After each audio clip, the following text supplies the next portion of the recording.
fists flying, practices getting stopped, players getting ejected. This isn't a game, this is supposed to be practice. And it just happened for the second time in the same week. Stick around because the NFL has a real problem on its hands, and it's about to get a lot more expensive if nobody fixes it. What's up, everybody? Welcome back to the channel. Today we're breaking down a growing issue across the NFL, joint practice brawls, and why the league is running out of excuses to ignore it. Let's get into it. Let's start with the numbers, because they tell the story clearly. The NFL handed out significant fines to the Dallas Cowboys and New Orleans Saints on Thursday for a series of brawls that broke out during their joint practice session earlier in the week. And if you thought that was an isolated incident, think again. There might be more fines coming, because the New York Giants and Miami Dolphins decided to throw their own hats into the fight club just days later. Thursday's Giants-Dolphins practice actually had to be stopped multiple times because of these brawls. 2 players in particular were sent off the field entirely. Dolphins offensive lineman Austin Jackson and Giants offensive lineman Jermaine Illuminor were both removed from the session for their involvement in the chaos. Giants head coach John Harbaugh addressed the situation afterward, and his comments were pretty honest.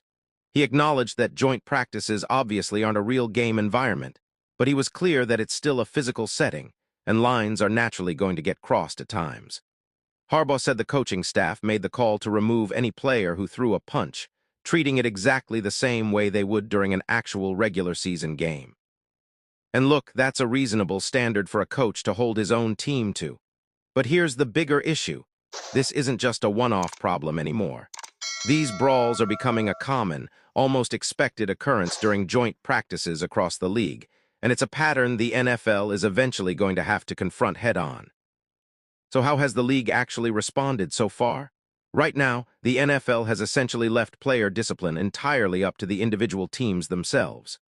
The only fines the league office actually hands out go directly to the organizations, not the players throwing punches.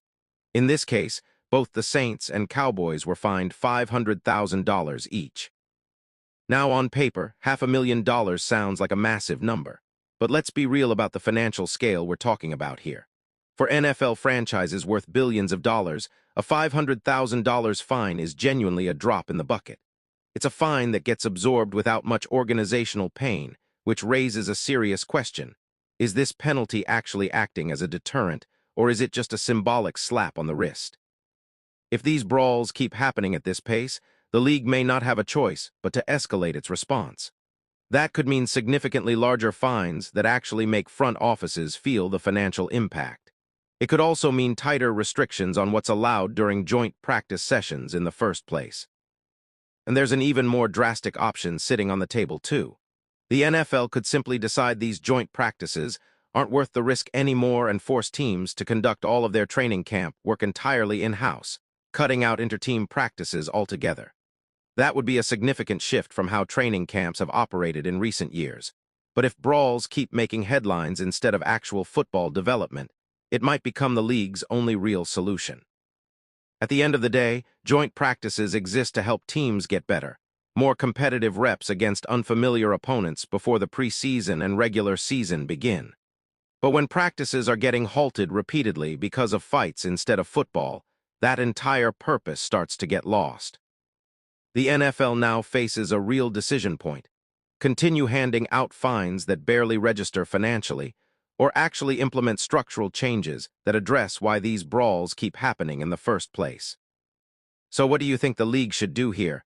Bigger fines, stricter rules, or should the NFL just eliminate joint practices altogether? Let me know your thoughts in the comments below. If you enjoyed this breakdown, smash that like button, subscribe for more NFL training camp coverage, and I'll see you in the next video.